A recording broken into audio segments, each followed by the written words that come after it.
கோரிக்கைகளை நிறைவேற்று. தமிழக அரசு அழைத்து பேசு.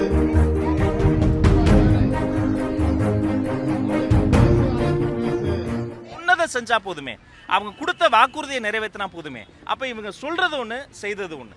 4.25 வருஷம் இந்த நாட்டை ஆண்டுட்டீங்க. கடைசி மிச்சம் இருக்கக்கூடிய இந்த ஒரு சில நாட்களிலாவது நீங்கள் சொன்னதை செய்யுங்கள் என்றுதான் இவர்கள் போராடுகிறார்கள். இந்த அத்தனை போராட்டங்களுமே நியாயமான, தேவையான, அவர்களின் உரிமைகளுக்கான போராட்டம். சொல்லாததை இவங்க கேட்கல. சொல்லாததை கேட்குறீங்களா? அவங்க வாக்குறுதி தர அதை கேட்குறீங்களா தோழர்? அவங்க கொடுத்துருக்காங்க, பிரிண்ட் போட்டு கொடுத்துருக்கீங்க. தேர்தலுக்கு முன்பு கொடுத்த வாக்குறுதியில நம்பரோடு போட்டிருக்கிறாங்க. இப்படி அவர்கள் சொன்னதையே செய்யவில்லை என்பது இவர்களினுடைய உரிமை. இது அவர் கேட்க வேண்டியது அவர்களுடைய உரிமை.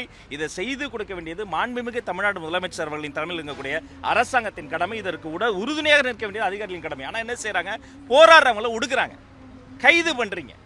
குறிப்பிட்ட நேரத்தை, குறிப்பிட்ட இடத்தை அவங்களுக்கு தராம, இப்ப பாருங்க, இங்க தொட்டு விடும் தூரத்தில் 2 போராட்டத்தை டைம் கொடுத்துருக்காங்க. இப்ப அங்க உரிமை முழக்கம் ஏற்பட்டா இங்க சத்தம் கேட்கும், இவங்க கோஷம் போடும்போது அவங்களுக்கு சத்தம் கேட்கும். இது எவ்வளவு பெரிய ஒரு சாடிஸ்ட் மனநிலை! ஏன் இந்த இப்படி போராட கூட உரிமை இல்லையா?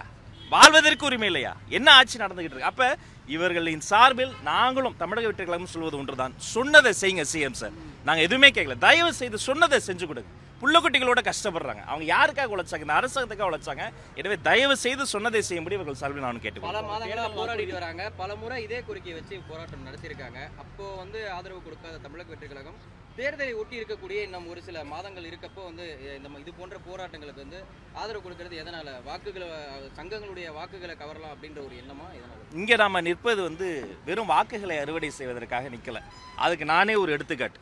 இங்க உட்கார்ந்துருக்காங்க பாருங்க, அவங்க யாரோ கிடையாது, சத்துணவு ஊழியர். நான் ஒரு சத்துணவு ஊழியருடைய மகன்.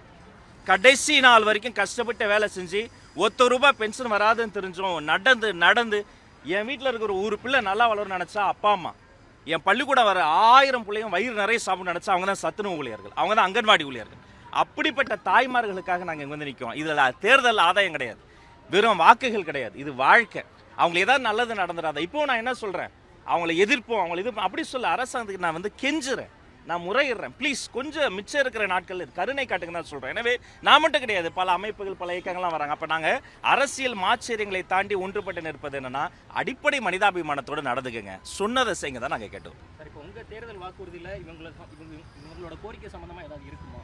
நிச்சயமாக மக்கள் கருத்து கேட்பு கூட்டத்தை தமிழ்நாடு முழுக்க நடத்தி முடிச்சிருக்கிறோம். தேர்தல் அறிக்கை குழு எல்லா விதமான அந்த கோரிக்கைகளையும் வாங்கி பரிசீலித்து எங்களுடைய வெற்றி தலைவர்கள்கிட்ட சமர்ப்பித்திருக்கிறோம். அதில் பல நீங்கள் எதிர்பார்ப்பதை போல பல நல்ல விஷயங்கள் வருவதற்கான நிறைய வாய்ப்புகள் இருக்கு. காலம் கனிந்தவுடன் தலைவர் அவர்கள் அந்த தமிழக அரசியலில் மிக முக்கியமான ஒரு விஷயமாக மாறப்போகிற தமிழக வெற்றி கழகத்தினுடைய வெற்றி தேர்தல் அறிக்கையில் பல விஷயங்கள் நீங்கள் எதிர்பார்ப்போம். பிளே ஸ்டோர் மற்றும் ஆப் ஸ்டோரில் இருந்து பாலிமர் செயலியை QR கோடு மூலம் பதிவிறக்கம் செய்யுங்கள். செய்திகளை உடனுக்குடன் பெறுங்கள்.